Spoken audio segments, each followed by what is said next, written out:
Bem-vindos ao Casa Comum, encontro à quarta-feira de Mariana Vieira da Silva e Eduardo Pacheco aqui na Renascença. Bem-vindos aqui ao nosso estúdio. Bom, o tema que domina a atualidade tem a ver com a catástrofe na região centro, a passagem da depressão Christine, a resposta política, a resposta técnica, numa situação que ainda está em evolução, nomeadamente ao nível da subida de caudais e de outras depressões que trazem impacto sobre esta região e não só, vários pontos do país. Mariana Vieira da Silva, começo por si.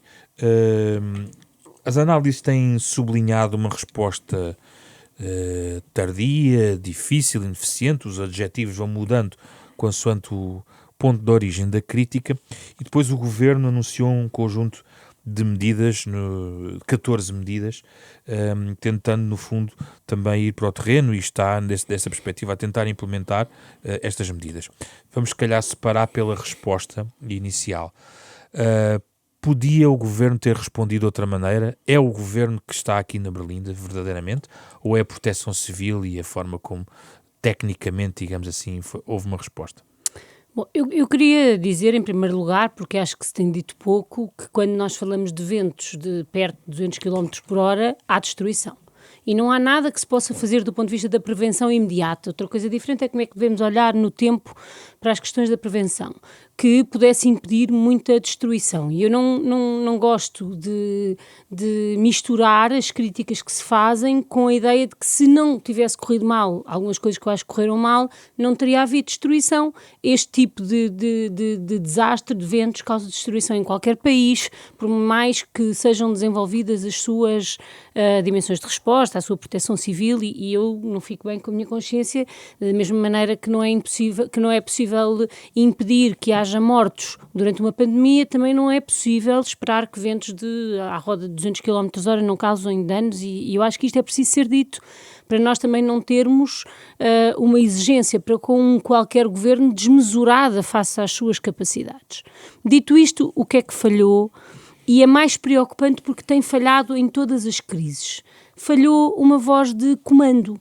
Não é possível distinguir completamente, como parece que o Governo tem tentado fazer nos últimos dias, a dimensão política da dimensão técnica, por uma razão muito simples, porque a Lei da Proteção Civil o que estabelece é uma hierarquia de decisão que, a nível municipal, desde logo é representada logo pelo poder político, que é o Presidente da Câmara do Conselho em questão. Sim. E, portanto, não é possível distinguir essa dimensão técnica da dimensão política. E o problema deste Governo, que foi visível no apagão, que foi visível nos incêndios e que volta a ser visível, é uma certa ideia de que primeiro se deixa ver o que é que acontece para depois se intervir. Ora, o comando, na sua dimensão vertical, tem que existir desde o primeiro dia, porque nós temos que conhecer a nossa população. Quando a população recebe um SMS como aquele que todos recebemos, não sabe o que é que aqueles ventos significam do ponto de vista dos seus efeitos. É preciso explicar melhor, que é preciso tirar as coisas das varandas, que é preciso tirar os carros debaixo de árvores, que é preciso prender tudo o que é possível prender e que está em quintais, não se pode deixar máquinas de agricultura à solta. Mas são duas questões, isso. Mariana. Primeiro, Mariana fala sobre a cadeia de comando. No vídeo que Leitão Amaro retira, Leitão Amaro escreve que o Governo estava a adotar um manual que criou para situações de emergência e que foi aprovado em resolução do Conselho de Ministros em novembro. Que supostamente... Que é confidencial. Que tem um manual de procedimentos confidencial. Como é que um manual de procedimentos de crise é confidencial? Ora, o grande objetivo do manual de procedimentos... Não pode haver necessidade de cautelar alguma informação? Pode haver, mas quando sensível? Nada é conhecido... dá a ideia de que o plano não é para ser conhecido pela hierarquia. Não quer dizer que não haja uma determinada coisa sobre comunicações que possa ser confidencial, mas se o plano é confidencial, ele não existe porque ele não é conhecido pela hierarquia que tem que decidir, que aqui, volto a repetir, é muito alargada. E, portanto, quando nós sentimos, e julgo que todos sentimos, que nos primeiros dias faltou a voz da Proteção Civil, essa é também uma responsabilidade do Governo, porque a coordenação vertical de tudo isto implica decidir quem é que fala em cada momento.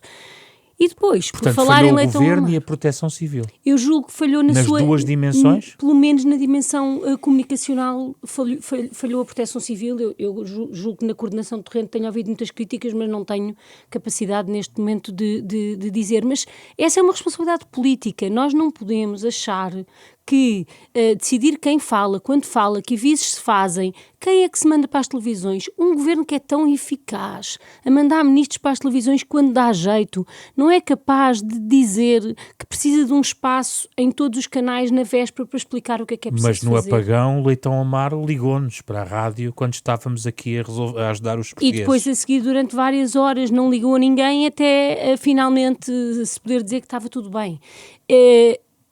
Quem é o ministro que assume estas responsabilidades? É Leitão Amaro? É a ministra da Administração Interna? Quem é? Não sabemos. Nunca sabemos nestes momentos de stress. E depois, há aqui um problema que é uma espécie de vaidade quase narcísica que me parece que tem existido em vários membros do governo que querem aparecer a fazer coisas, mas não importa o quê, desligado de tudo o resto. Esse vídeo é um exemplo, aquilo que aconteceu com o Nuno Melo é outro exemplo. Há uma espécie de tentativa de aparecer, não tão grave como a do candidato à presidência da República, que resolve transportar garrafas de água, mas de uma tentativa de aparecer um bocadinho vazia de conteúdo. Mas a ministra da Administração Interna terá sido exatamente o contrário. Pois, alegando que estava a trabalhar e não tinha que aparecer. Alguém tem de aparecer, pode não ser ministro da Administração Interna, se concluir. É para isso que há ministros de coordenação política, que se concluir que a comunicação política que a ministra da Administração Interna faz não é suficiente, eu não acho que isso seja uma coisa despeciando num ministro, acho que o ministro tem que saber comunicar, mas pode ser outro ministro, tem é que ser alguém. E nós, na terça-feira, na quarta-feira, quando há uma semana aqui nos juntámos, faltava muita informação. Ficou a sensação de que o governo também recebeu o SMS, mas não se preparou para as horas seguintes e não comunicou como devia. Duarte, partilha destas críticas ou não? Muito boa tarde. Ficou evidente que nós, portugueses, somos muito bons no improviso e está no nosso sangue que não somos tão eficazes no planeamento. Acho que isso está clarinho para qualquer um de nós. E isto porquê? É verdade que perante uma situação de catástrofe, que foi aquela que a Mariana aqui reconheceu, teria sempre danos. Porque, quer dizer, as infraestruturas, nomeadamente as infraestruturas elétricas, as casas das pessoas, os telhados, etc., as árvores, quer dizer, resistem até um determinado limite. A partir daí, acabou. É impossível assegurar, ou então até os custos de construção eram completamente inacessíveis e sem se segurar que resistiriam mesmo assim. Portanto, a catástrofe aconteceria sempre. E até posso compreender que nos primeiros momentos não houvesse a percepção do que é que estava realmente em causa. O próprio Sr. Presidente da Câmara de Leiria diz que ele passou a noite em casa e foi só quando saiu à rua, ainda de madrugada, é que percebeu da dimensão da tragédia. Portanto, eu aceito que durante umas horas não tivesse havido essa percepção. Mas há aqui duas situações. Efetivamente, a comunicação prévia podia acontecer de uma forma diferente. As pessoas tentem hoje, muitas vezes, manda-se um SMS, manda-se um e-mail, a minha responsabilidade acabou. Não. Por exemplo, nos Estados Unidos, a responsabilidade é política. Nós vemos os governadores, há um furacão a caminho da Flórida, e é o governador do Estado certo. Que aparece a dizer às pessoas saiam das zonas de perigo. Mas o Duarte concorda que é preciso uma voz de comando política realmente? Sim. Ou remete para a proteção civil um conjunto de responsabilidades?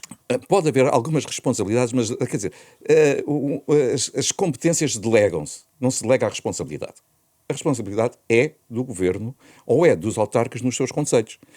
E, portanto, quem devia ter aparecido na véspera era um membro do governo, Sra. Ministra da Administração Interna, ou quem faz a coordenação política, a avisar os portugueses, olha, o que estamos a aguardar é uma coisa extraordinária e para isto é preciso vocês tomarem isto em consideração. Mas o problema é a resposta naquela quarta-feira e nós juntámos-nos aqui nesse dia. Se fosse prévio, havia algumas das coisas que aconteceriam sempre, mas se calhar a gravidade em algumas situações não era tanta. A segunda, novamente, relacionada com o planeamento, identifica-se, por exemplo, uma escassez de geradores. E é inaceitável que as pessoas estejam uma semana, um mês, sem eletricidade em casa. E é verdade também que restabelecer uma linha de alta tensão não se faz de um dia para o outro. Portanto, isso seria normal. Geradores têm que existir. E aqui é a responsabilidade de toda a gente. Uma autarquia, se calhar, em vez de fazer festas de verão com 10 artistas que à borla para o seu povo, não era preferível que dissesse às pessoas: este ano só vamos ter 5, porque vamos comprar geradores para ter de reserva em caso de necessidade. Se eles quiserem, nunca serão utilizados. Mas é preciso tê-los. As empresas com certa dimensão não deviam ter geradores. Mas tem que haver um planeamento ou é uma questão de cada um por si? Não, todas as entidades têm responsabilidades e não é preciso estar a falar que uma empresa que tem determinada dimensão e que sabe que precisa da rede elétrica e que ainda não está enterrada, não sabemos quando é que um dia que vai estar, Sim. Portanto, que há a possibilidade de volta e meia acontecer o que aconteceu, tem que ter um backup. É que nós tivemos um apagão, curiosamente, tivemos um episódio elétrico uns meses antes. Só que é novamente a história do planeamento. Nós assumimos para o lado. Portanto, depois, essa questão que eu acho que responsabiliza a todos. O empresário que tem determinada dimensão, que depende da energia elétrica para ter a sua empresa a funcionar e que nunca se lembrou de ter um gerador de prevenção. As autarquias, é investimento, é um investimento que as pessoas até aceitam e compreendem perante aquilo que temos estado a viver. E o próprio Estado, nomeadamente o próprio Exército, que devia ter disponibilizado de imediato. Já vou ao Exército. E a questão das comunicações, porque aí as pessoas estão à mercê da estrutura dos operadores existentes. Mas aí é mais difícil, porque, quer dizer, se as torres de comunicações caem, é difícil que as comunicações sejam estabelecidas. Agora, móveis, a história do Ciresp, por exemplo, já me custa aceitar. E aí, com sucessivos governos, eu não compreendo, visto de fora, nunca tive essas responsabilidades, porque é que se insiste num sistema que sempre que é preciso, falha. Quer dizer, e depois cria-se comissões de inquérito, cria-se planos de intervenção. Só que com 500 mil páginas e 100 medidas. Só que esses planos depois nunca passam do papel. E, portanto, daqui a um ano temos outra catástrofe e o Ciresp volta a falhar. Não pode acontecer. Muito rapidamente. Leitão Amaro, Castro Almeida a dizer que as pessoas têm que recorrer ao seu salário, a Ministra da Administração Interna muito criticada por não ter aparecido, Nuno Melo extremamente criticado neste processo. As críticas são justas na sua perspectiva? Há críticas que são justas. Há críticas que são justas por uma simples razão. Todos os membros do governo sabem que estão sob escrutínio permanente. E, portanto, deve-se evitar determinado comportamento ou afirmações que o cidadão comum é capaz de ter numa conversa de café, mas que o ministro não pode ter, um responsável político, seja ele qual for, o Sr. Presidente da República, o Primeiro-Ministro ou os ministros, não podem ter, ou os Presidentes de Câmara. Portanto, aí, inequivocamente, se calhar as pessoas têm que parar um bocadinho para pensar antes de começar a falar. E, portanto, essa situação não correu bem. Finalmente, para retirar daqui, é claramente, depois, pela positiva, a tal improvisação. Porque as campanhas de solidariedade foram brutais, de milhares de portugueses, quer dizer, os donativos, a disponibilização para serem os próprios a limpar aquilo que podiam limpar, as autarquias de norte a sul que enviaram bens e equipamentos para ajudar. Portanto, toda esta capacidade de solidariedade foi muito positiva e deve ser realçado também, e eu queria aqui o fazer.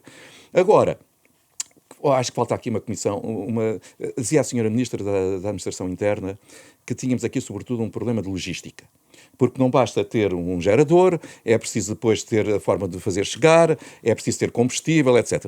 E eu lembrei-me que se não tivesse sido estas eleições presidenciais, se calhar o que o Governo já devia ter pensado, ou ainda poderá pensar, é que quando for a remodelação, a substituir a senhora Ministra pelo almirante com a VML, tenho a certeza que as coisas funcionavam com outra eficácia e eficiência.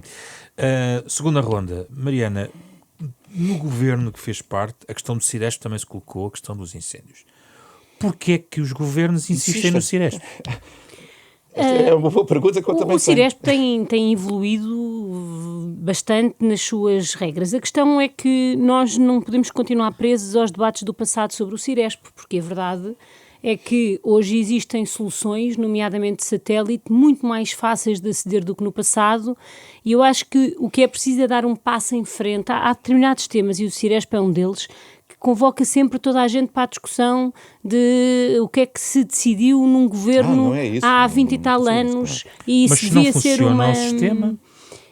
Certo, mas hoje há outras soluções, e portanto soluções, é preciso... Por exemplo, vamos imaginar que queremos contratar aquela rede do Sr. Musk. Vamos entregar isso a uma entidade estrangeira numa questão de segurança nacional? O que é mais importante é ter um sistema de redundâncias e que, se em última análise precisar de recorrer, se calhar tem que recorrer, porque se não há mais nenhuma alternativa. A questão é qual é a rede de redundâncias, e quando foi dos incêndios decidiu-se enterrar parte da infraestrutura nestas zonas críticas, e se fez-se a questão é que nós vamos sempre descobrindo novos momentos. Agora, eu gostaria de dar um exemplo sobre isto, desta gestão da crise, que foi talvez das coisas que mais me impressionou. Foram as pessoas dos lares a dizer que não estavam a conseguir ter gasóleo para os geradores que asseguravam o oxigénio que os seus utentes, em alguns casos, já necessitam. Quando, para não falar da pandemia, que apesar de tudo foi um processo muito longo, teve tempo de definição de muitas estratégias, quando houve a greve dos motoristas de matérias perigosas, a primeira coisa que o governo anterior fez foi definir quem é que tem prioridade nos postos de combustível. Que eu saiba, isso nunca chegou a ser feito naqueles dias e, portanto, as ambulâncias podiam ter ficado sem combustível, os geradores dos lares, os geradores dos hospitais, porque não se consegue ter isto. Está definido, existe uma estratégia de definição deste tipo de catástrofes. Antes deste governo, a Proteção Civil sabe como fazer, mas a Proteção Civil não legisla, a Proteção Civil não tem, e por isso é que eu digo, essa separação que se tem tentado fazer entre política e técnica não é possível, porque em todos os momentos há uma articulação de necessidades.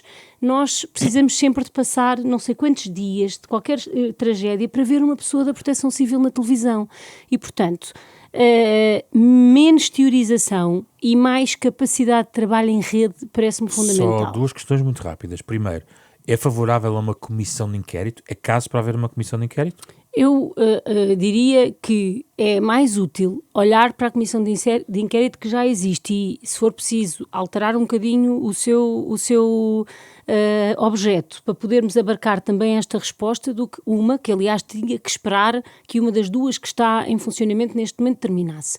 Nós não podemos achar que isto é sempre um tema de inquérito, o que não significa que não se possa alterar ligeiramente a da resposta aos incêndios, porque há aqui temas que são os mesmos. A segunda questão, Forças Armadas, a forma como foram mobilizadas e a questão de o Sr. Chefe de Estado-Maior-General das Forças Armadas chegou a dizer no terreno, em Vieira de Leiria, tinha 2 a 3 mil homens prontos a ser mobilizados, tinham que ser chamados. Há indicações de que foram autarcas ao abrigo da lei também que fizeram contactos diretos com as Forças Armadas.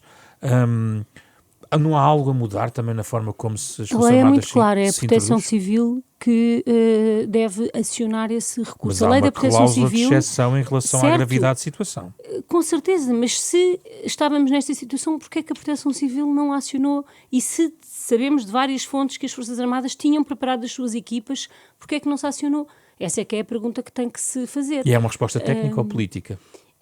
Repare, ela é técnica, mas se não aconteceu é política. É isso que cabe a um governo, acompanhar. Eu julgo que este governo muitas vezes esquece, o governo tem funções legislativas, mas tem uma função de direção da administração. É isso que lhe cabe. E isso muitas vezes falha. E, portanto, se alguém não chamou, alguém tinha que pegar no telefone e dizer: vocês não pedem para os militares virem para o terreno, num tipo de tarefa, que é o que nós tivemos nestes dias, onde os militares têm uma enorme experiência, sou testemunha direta dessa experiência. Agora, para que esperar 3 dias quando se pode fazer no primeiro dia? Essa é uma das perguntas que é preciso ser feita. Duarte, subscreve estas perguntas, pensa que, por exemplo, uma comissão de inquérito fazia sentido também?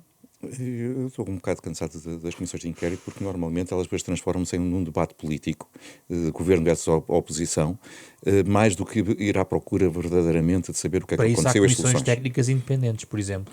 Mas também há. Mas o Presidente até sugeriu que se avançasse. Mas nós já tivemos várias comissões técnicas. Eu acho que praticamente toda a gente sabe o que é preciso fazer. O problema é que depois passam estes momentos. Eu até aceito às vezes que os governantes, a força do dia-a-dia, força com que tenham que dar resposta a outros problemas e alguma coisa vai ficando para trás. E isso aconteceu nesta matéria do apagão. Mas a Proteção Civil precisa de um governo. Eu acho que precisa de alguém com força e com capacidade de liderança. O exemplo aqui das Forças Armadas é um exemplo. Faz sentido que haja mortes de pessoas idosas que estão a subir aos telhados para pôr umas lonas para que não lhes chova em cima da cama. quer dizer, eu presumo que os jovens com 20 e tal anos tenham outra agilidade, nunca fizeram aquilo, não é para isso que estão preparados. É sempre perigoso naquela É circunstância. sempre, mas se calhar não têm outra agilidade para poderem executar isso. A limpeza de estradas, já se viu aqui em algumas empresas que são os próprios que estão com motosserras, sem nunca terem utilizado uma motosserra, a cortar as árvores. Não há quem possa fazer isso.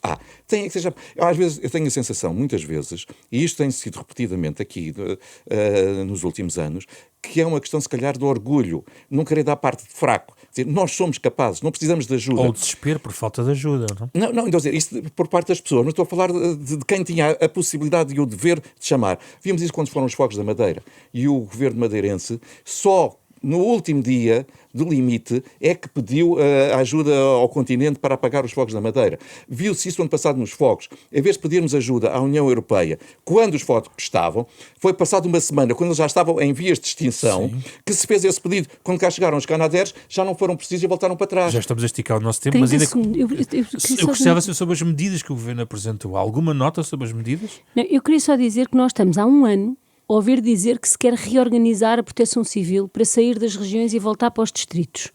Este tipo de medida que se pré-anuncia e não se concretiza nunca, além de eu ser contra e de ser muito recente a mudança, tem que ser avaliada, cria uma instabilidade no terreno que depois, nos momentos críticos, tem imensas consequências. Está a associar isso à falta de resposta neste caso? No INEM foi a mesma coisa. Sempre que nós dizemos que há uma instituição que vai mudar profundamente, nós temos que ter em conta que isso tem consequências e, portanto, primeiro faça-se o trabalho e depois apresenta-se. Quando nós achamos que as regiões vão acabar e a organização por cima vai acabar, a organização deixa de trabalhar em rede. É assim que acontece. Isto está muito estudado e, portanto, não se fala de mudanças organizacionais brutais, a não ser no momento em que tem condições para se executar, porque senão passou um ano e nada. Quanto às medidas, eu não vi nada de muito diferente daquilo que fomos apurando ao longo do tempo das diferentes tragédias.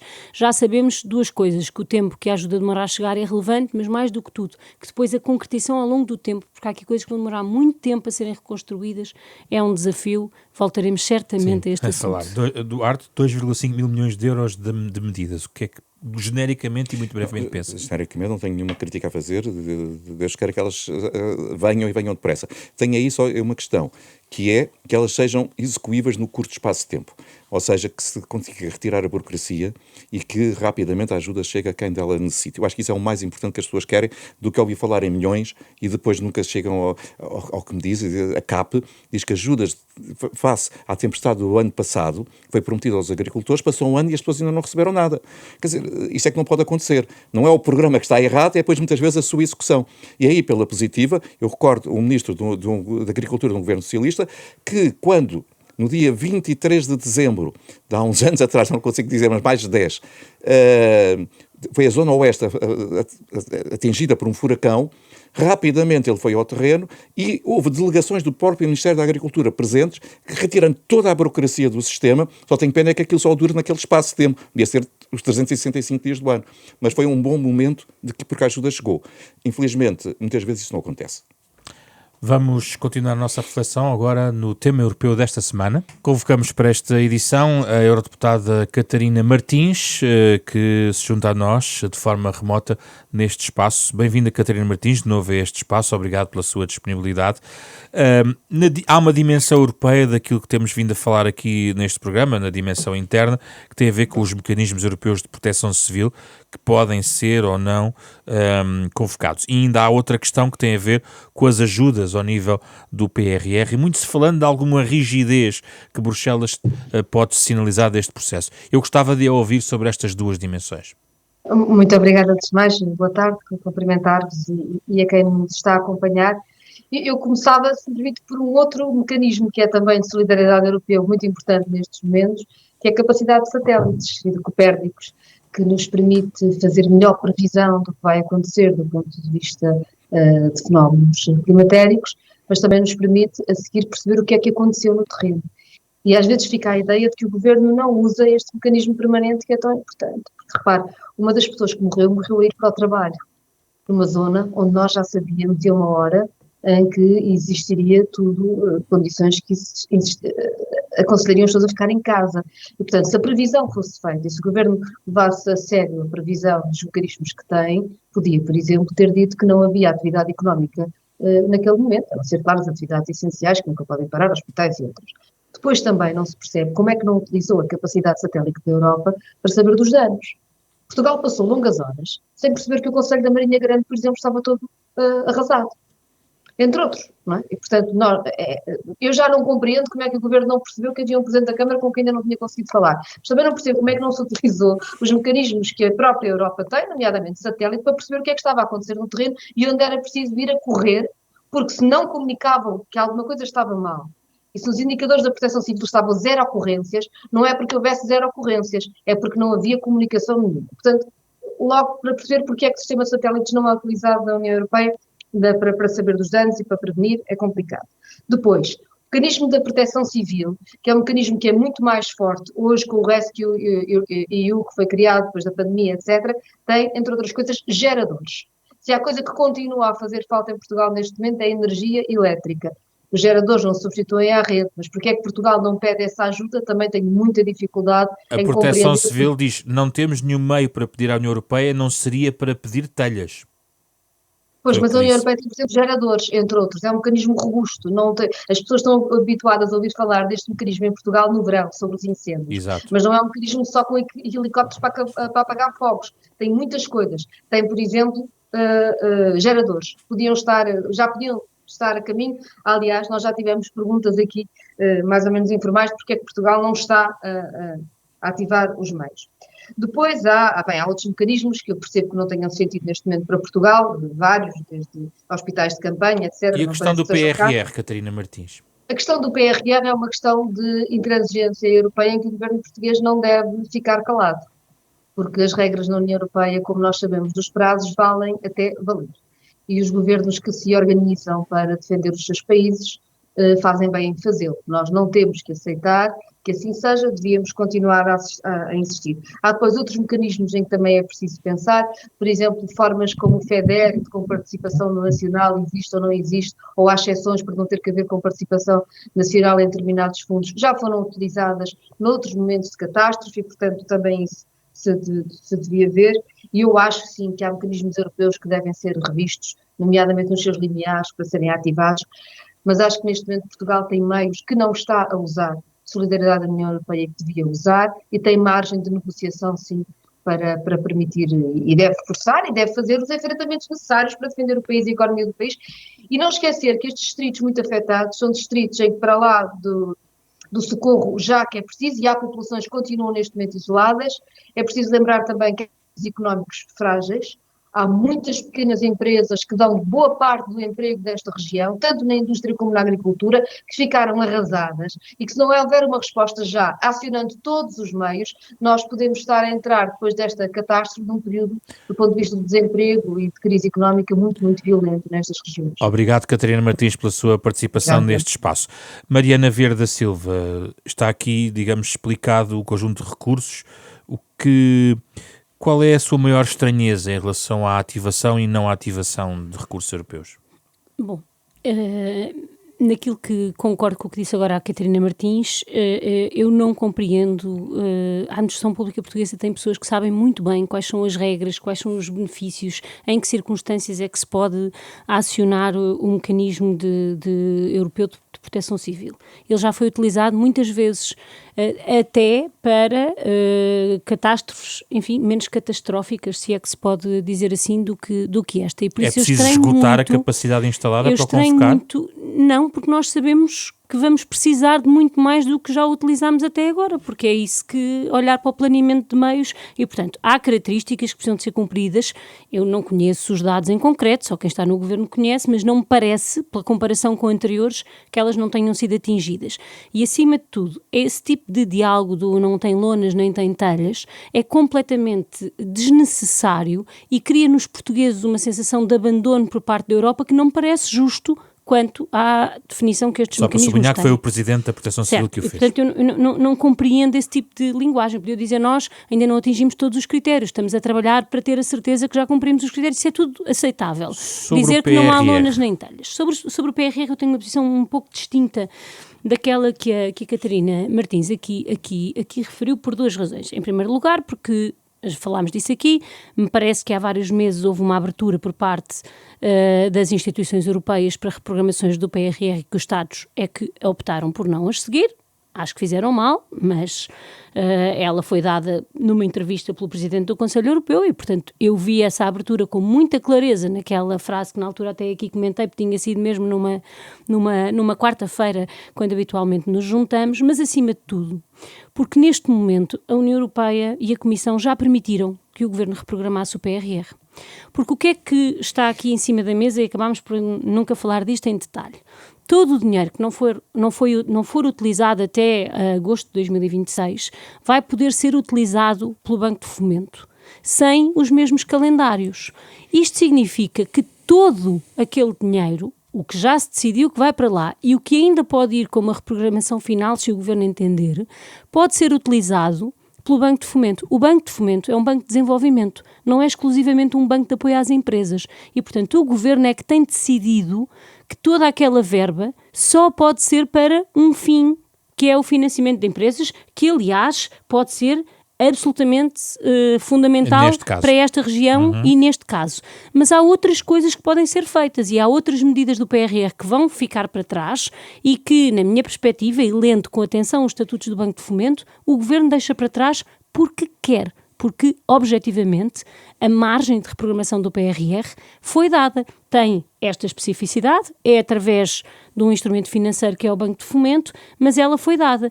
E julgo que foi isso que Castro Almeida quis dizer daquela forma não muito clara, quando diz que há outras formas. Na verdade, nós temos uma reprogramação do PRR em curso que sim, abrange os calendários, mas o Governo, como está sempre muito entretido em dizer que o problema do PRR foi um problema do passado, não quer reconhecer que, na verdade, tem um prolongamento em curso. Duarte, podíamos ter pedido outra ajuda à Europa e a Europa podia ter respondido de outra forma?